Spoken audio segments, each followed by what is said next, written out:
കുട്ടികളിൽ നല്ല അച്ചടക്കം കൊണ്ടുവരാനുള്ള ഒരു ടിപ്പാണ് ഈ വീഡിയോയിലുള്ളത്. ഒരുവിധം എല്ലാ പേരൻസും സ്ട്രഗിൾ ചെയ്യുന്ന ഒരു പീരീഡാണ് ഈ 2 മാസ കാലഘട്ടം എന്ന് പറയുന്നത്. വെക്കേഷൻ മറികടക്കുക എന്ന് പറഞ്ഞാൽ ഭയങ്കര സ്ട്രഗിളിംഗ് ആണ് ഓരോ പേരൻസിനെ സംബന്ധിച്ചിടത്തോളം.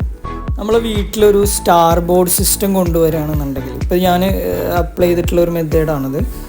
നിങ്ങളെ വീട്ടിൽ എത്ര കുട്ടികളാണ് ഉള്ളതെന്നുള്ളതനുസരിച്ചിട്ട് നിങ്ങൾ ഓരോ കോളംസ് ഇടുക. അപ്പോൾ എനിക്ക് 2 കുട്ടികളാണ്, അപ്പോൾ അതിനനുസരിച്ചിട്ടാണ് ഞാൻ ചെയ്തിട്ടുള്ളത്. ഞാനൊരു 5 കാറ്റഗറിയാണ് ഇവിടെ കൊണ്ടുവന്നിട്ടുള്ളത്.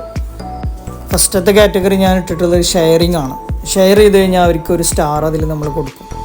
കുട്ടികളിൽ ഷെയറിംഗ് മെൻറ്റാലിറ്റി ഉണ്ടാക്കാൻ വേണ്ടിയിട്ടാണത്. രണ്ടാമതായിട്ട് മൊബൈൽ യൂസേജ് ആണ്. തീരെ ഫോൺ യൂസ് ചെയ്യണ്ട എന്നുള്ളതല്ല, ഫോൺ യൂസേജ് അവർ നൈറ്റിൽ ചെയ്തിട്ടില്ല എന്നുണ്ടെങ്കിൽ ഞാൻ അവർക്ക് ഒരു സ്റ്റാർ കൊടുക്കും. അപ്പോൾ അതിലൂടെ നമുക്ക് അവർ നൈറ്റ് ടൈമിൽ ഫോൺ യൂസേജ് ചെയ്യുന്നത് നമുക്ക് കുറയ്ക്കാൻ പറ്റും. മൂന്നാമത്തെ കാറ്റഗറി ബ്രഷിംഗ് ആണ്. ഇപ്പോൾ ബ്രഷിങ് ഞാൻ മോർണിംഗിലും അതുപോലെ തന്നെ നൈറ്റിലും, അങ്ങനെ 2 ടൈമാണ് അതിന് വേണ്ടിയിട്ട് നിശ്ചയിച്ചിട്ടുള്ളത്. അതുപോലെ നെക്സ്റ്റ് കാറ്റഗറി ദിക്ർ ആൻഡ് ഖുർആൻ. അത് റിലീജിയസ് ആയിട്ടുള്ളതാണ്, സ്പിരിച്വലി അവരൊന്ന് ഡെവലപ്പ് ചെയ്യാൻ വേണ്ടിയിട്ടാണ്. അപ്പോൾ അത് ചെയ്ത് കഴിഞ്ഞാൽ അവർക്കൊരു സ്റ്റാർ കൊടുക്കും. നെക്സ്റ്റ് കാറ്റഗറി ഒബീഡിയൻസ് ആണ്, അനുസരണ.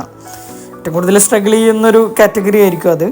തീരെ നമ്മൾ പറഞ്ഞു കഴിഞ്ഞാൽ അനുസരിക്കാത്തൊരു സിറ്റുവേഷൻ ഉണ്ടാവും. അപ്പോൾ അത് ഒഴിവാക്കാൻ വേണ്ടിയിട്ടാണ് ഈ ഒരു കാറ്റഗറി നമ്മൾ കൊടുത്തിട്ടുള്ളത്. ഓരോ മന്തിലും ഏറ്റവും കൂടുതൽ സ്റ്റാർ കിട്ടിയ ആരാണോ അവർക്കൊരു ഗിഫ്റ്റും കൂടെ കൊടുക്കുക, സ്റ്റാർ ഓഫ് ദ മന്ത് എന്നുള്ള പേരിൽ. നിങ്ങളുടെ അറിവിൽ വെക്കേഷൻ സ്ട്രഗിൾ ചെയ്യുന്ന എല്ലാ പേരൻസിനും ഈ വീഡിയോ അയച്ചു. ഈ വെക്കേഷൻ കുട്ടികളുടെ ഡെവലപ്മെൻറ്റ്സിലുള്ളതാവട്ടെ.